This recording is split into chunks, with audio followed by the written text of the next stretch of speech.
Genesis the first, right? Okay. Chapter 1, what does it say? In the beginning, God created the heaven and the earth, right? Yeah. And the earth was without form and void, and darkness was upon the face of the deep. Yeah. And the Spirit of God moved upon the face of the earth, the waters. Yes, and God said, let there be light, and there was light. Yes. And God saw that the light was good. Yes. And God divided the light from the darkness, and God called the day... How many days, by the way, did God, in accordance to the Bible, create the universe? 7. 7? Or was it 6 and he rested on the 7th? He rested 6 days and he rested on the 7th. Why did he rest if he doesn't feel fatigued? What? Proceed what you're reading. Okay. So God said, let there be a firmament, blah, blah, blah. Let's pass on to that, yeah? And God called the firmament heaven, and evening and morning were the second day, right? Right. And God said, let the waters under the heaven gather together in a place, blah, blah, blah. Hold on. Right. I'm reading on, sorry, I'm trying to That's fine. find That's all right. You take your time. Sherika, can I commentate just on that then? Because you gave me a chunk there, to think about. Now, firstly, I want to ask, because God there, he's talking about the universe and the creation of the universe, and you spoke about how God created light, etc. Yeah. Now, I want to ask you firstly. So now, what I want to do, I want to speak to you about a bit from Genesis as well. Okay. So from the first book still. Okay. And what I would basically like to theme this little subpart of our discussion is about the names and attributes, or should we say qualities and skill set of God. Can we get another tissue for the young lady? Sorry. Thank you, Speaker's Corner Highlights. Please subscribe to Speaker's Corner Highlights. Thank you. All right, go on. And SC Da'wah over here. And Guidance Avenue. All right, quickly, because I still have to go back over. All right, cool. So, firstly, what I do want to say, do you want to keep the tissue with you? Aki, can she keep the tissue with her? Can I keep your tissue? Because you're all right, mate. You're right, you're not. You're all right, man. It's all right, innit? Come on, she's Jamaican, innit? Yes. Jamaican. You lot have really good food. Really, really good food. Me like my Aki saltfish, you know? Right, okay, cool. Right, and I genuinely meant that, but all right, cool. So what I want to speak to you about is about the names and attributes of God himself, yeah? Yeah. Okay, cool. So, God first speaks about... so in Genesis, firstly I want to speak to you about what you were mentioning now. The first, so it was... hold on. So in the beginning... Hold on, because I want to make the point. It might not be in my version, this version that I have on my phone. But I need to clear up one point. Yes, please. You see, it says in the whole this version of the Bible, the King James version, because I've got quite a few of them at home. I've got like 6. Yes. So it talks about it talks about the word, and nobody can surpass that because the Bible actually says it. I can't really find it right now, but it says, in the beginning was the word. And it says, the Word was with God, and the Word was God, right? It taught that Word is Jesus, and it confirmed it. It confirms it in Deuteronomy. Please research it. Sorry, I'm okay, you know while you're waiting for that, can I commentate on that point that you were speaking about then? So in Genesis, so we don't skip too much, yeah? Cool. So in Genesis, you were first saying about how God created the world, and then I asked you how many days did he create it? You said 7, I said 7, or was it 6? Sorry, 6. So yeah, fine. So God created the world in 6 days according to biblical scripture, biblical doctrine, and on the 7th day God rested. Genesis. Bible. Where Genesis was it? How long ago was it? It's the time of Islam. Sorry, do you mind we're having a discussion? I want to learn. Okay, ask this gentleman. He knows. He knows. Don't ask me. We're in a discussion, sir. Please. He's busy. Excuse me, sir. Thank you. Yeah, come on. He knows. He knows what he's doing. This guy. Yeah. All right. Cool. So in Genesis. In Genesis. Allahu musta'an. All right, listen, I'm going to carry on. Right. So you were saying God, he created the world in 6 days, and on the 7th day he rested. Does God have any human attributes? Does God feel fatigue? Why must God rest? Because he felt like it. God felt like resting? Everybody, look, if God wanted to rest, if God wanted... Is it because he was tired after creating the universe? Not necessarily. Not necessarily? It's just a day or definitely not? No, I don't think God was tired. Can God feel fatigue? Can God feel fatigue? We don't know for sure. We are not really? God. Oh my God. We are not God. Sherika. I can't tell you if God is fatigued. All I can tell you is what I know. Okay, cool. Right? You ask me a direct question. Fine. I will accept that. I respect that. So what I will do now is hold on. Let me finish answering your question. Yes, miss. Go for it. Sorry. That's fine. Was if God... I don't believe that God was tired while he rested. He rested because that was the day that he wanted us as human beings to keep holy. He wanted that day to be set apart from the rest of the days. right? That's why he rested on the Sabbath day. Fine. So that day he gives Fine. us, what does he give us? He gives us 6 days so Fine. that we can labor as human beings, because our bodies cannot just go on for days and days and days and work and no rest. Problem. Sherika. So he has given us 6 days to work so that the 7th day we can have rest. Sherika, thank you, and I do understand your explanation of that, yeah? Because I keep throwing those balls in and you just keep batting them out, yeah?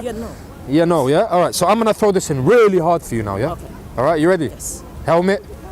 Yeah, you got it. Groin guard, everything, yeah? On, everything on, yeah? Everything, you get me? All right, you get me? All right, all good now, yeah? All right, good. All right, you're blessed, yeah? All right, cool. Genesis 6:5. The Lord saw how great the wickedness of the human race had become on earth. And this is about the flood now, yeah? Yes, Noah. And that every inclination of the thoughts of the human heart was only evil all the time. Genesis 6:6. The Lord regretted that he had made human beings on the earth, and his heart was deeply troubled. So the Lord said, I will wipe from the face of the earth the human race that I have created, and with them the animals and the birds and the creatures that move along the ground, for I regret that I have made them. Right? So now, just talking about the names and attributes of God, the actual term regret, what is translated from biblical original language and biblical doctrine and scripture, the word used is nacham. And nacham means regret. And regret comes from the word, and nacham stems from the word sorrow. So God felt that he had made a mistake. He felt upset. He felt upset. He had made a mistake. Yeah, he made a mistake. So he tried to rectify it. So now what I asked you, so we spoke about the fact that God didn't feel fatigue. What he did, it was actually just to show humans, as you said, that maybe it's the holy day and etc. etc. And you made a very profound statement, and I respect you for it, that you will only speak to me out of knowledge, and you're being very straight with me about that. And honestly, I'm not trying to patronize you. I do respect that. Yeah, I do respect that. Yeah, cool. Right, so what I was going to say to you about this now, how can God, if God is the all-knowing, do you agree that God is the all-knowing, the all-seeing, the all-hearing, the all-able, the all-powerful, the omniscient, the omnipotent, all of that, That's all God. It's only majestic terms now, Human beings we can know, but we can't be the all-knowing. God is the all-knowing, agree? Fine. He knows what came before us and what will come after us. Get to the point, All right, let me lay the smack down now. I'm throwing that ball at you now, Cool.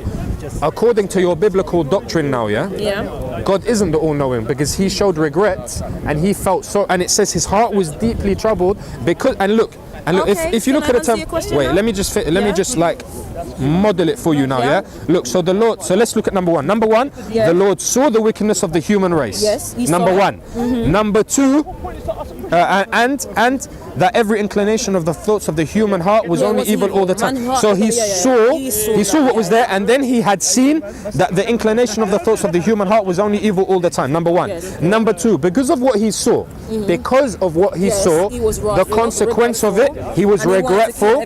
And number three, because he was regretful, his heart was deeply troubled. Number four, so he said, he professed that he's going to wipe everything out. And number five, he reaffirmed that he had made them. But number four, it starts by saying, so the Lord said. So from what? From number three, do you understand? So the question is this, look, if God in the Bible is the all-knowing, how can he show regret? How did he not know what he had created? And is he not perfect? Because if he was perfect, how can he create a race that he could not anticipate and know? Can I answer the question now?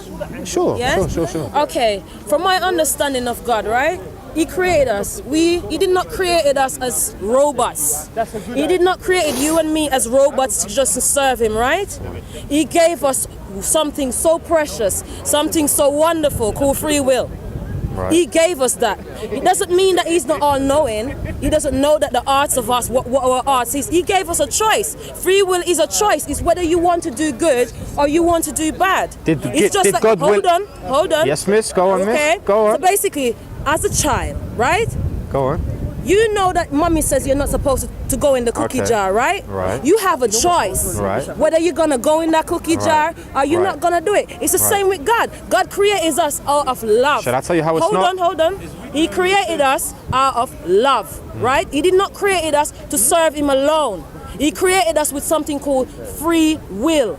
And because of free will, we chose to do bad things. We are the one that choose it. You can't blame God for it. If you go and stab that guy, you can't blame God because you stabbed that guy. I agree with you. It's your responsibility. And it was written, right? It was written, right? It was written. Fine. Now, Sherika, I'm gonna. Sorry. No, please, not yet, please. Let us just continue, yeah, please. Let us continue. No. Keeping in the same vein. No, we still. work together. Even still, these people work with me, but they're not talking. Please. Yeah, thank you. I appreciate that. Yeah. I think All right. it's interesting to see the both of you. That's fine. But Sherika, look, I like that, yeah? But you're missing the point of the fact that when I spoke, hold on, no. Yeah. When I spoke to you about creator, yeah, you started speaking about the free will of creation. Now let's go back to the creator himself. Right, finish answering So the question reiterate. Creator, right? So you're saying that. So the question you're asking me is, how is the creator all-knowing? Can I just get your attention? Yes. So, Sorry. if you guys just Oh, go back okay. on the fence, Okay. Sorry, that's end fine. up somewhere else. That's fine. Okay. That's fine. Okay, the room touch and everything. I apologize. Yeah, come on. So basically, Where's my makeup guy? Come and do my touch-ups. Come on. so basically, Right. basically the question was, how can God be all-knowing if he's gonna have regret for making mankind, right? But the fact is, he is all-knowing. He knows what mankind is capable of. He's given them free will so that they make their own decision. Because they have corrupted themselves so much, that's why God's wrath was kindled. We done that. We angered God so much that he felt that he had to wipe us off the planet. So God made himself angry?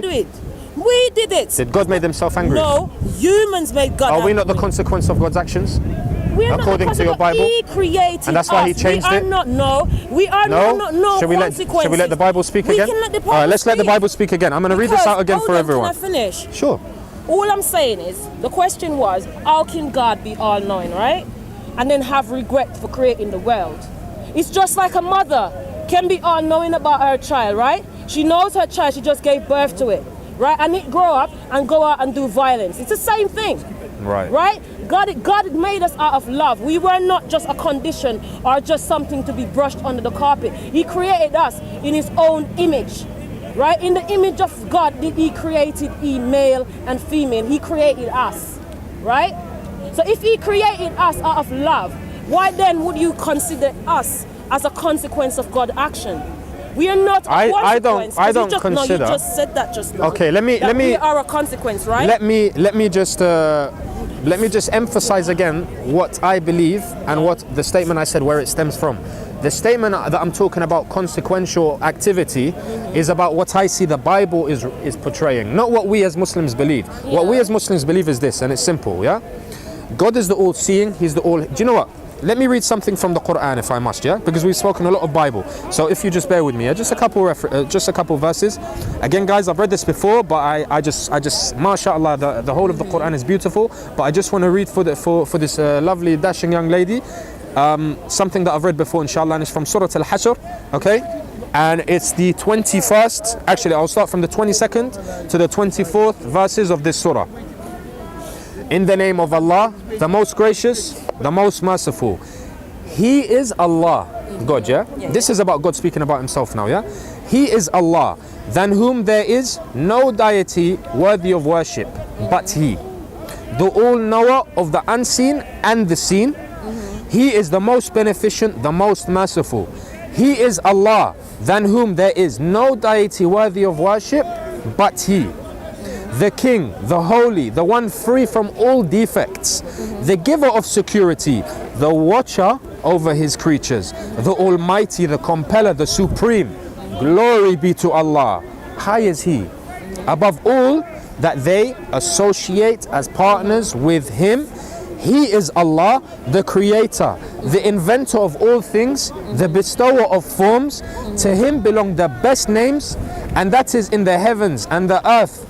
Glorify Him, and He is the Almighty, the All-Wise. Now, just to conclude upon that, I want to read the first 5 verses from Surah Al-Kahf, which is now the 18th chapter of the Quran. Okay. All right. So, in the name of Allah, the most gracious, the most merciful. All the praises and thanks be to Allah, who has sent down to His slave in brackets Muhammad sallallahu alaihi wasallam, the book, in brackets the Quran, and has not placed therein any crookedness. He has made it straight to give warning to the disbelievers of a severe punishment from him, and to give glad tidings to the believers in the oneness of Allah, Islamic monotheism in brackets, yeah, who work righteous deeds, that they shall have a fair reward, paradise. They shall abide therein forever. And to warn those who say, Allah has begotten a son. No knowledge have they of such a thing, nor had their fathers. Mighty is the word that comes out of their mouths. They utter nothing but a lie. Now the reason why I wanted to speak this out, obviously, is evident, is very, very obvious.